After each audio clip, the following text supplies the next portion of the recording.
परवा एका शेतकऱ्याला मागच्या आठवड्यात मी व्हिजिट दिली.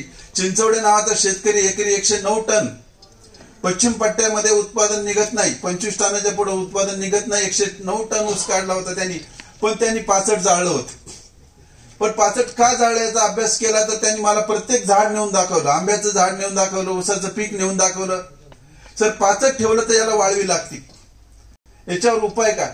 आता 65 ठेवला आणि ज्या ठिकाणी वाळवीचा प्रश्न आहे त्याच्यावर सोल्युशन एवढंच आहे की ऊसाच्या पिकाला भरपूर पाणी देणे, फ्लड इरिगेशनने पाणी देणे.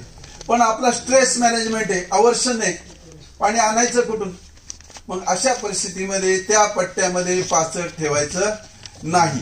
आंतरमशागतीची जी कामं आहेत ती ट्रॅक्टरच्या साह्याने करायची.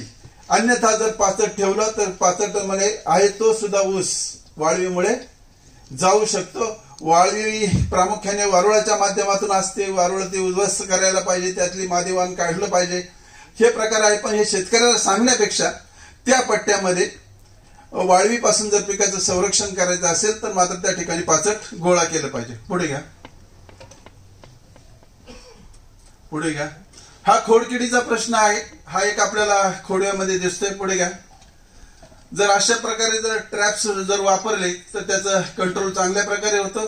मुळाला सुद्धा कीड लागते, याचा सुद्धा आपल्याला प्रामुख्याने खोडव्यामध्ये ह्या 2 किडी महत्वाच्या आहेत. पुढे घ्या. आता ऊसामध्ये खोडवा तुटल्यानंतर जो महत्वाचा प्रश्न आपल्याला जे दिसतोय, एकतर गवताळ वाढ दिसते आणि ऊस पिवळा पडलेला दिसतो.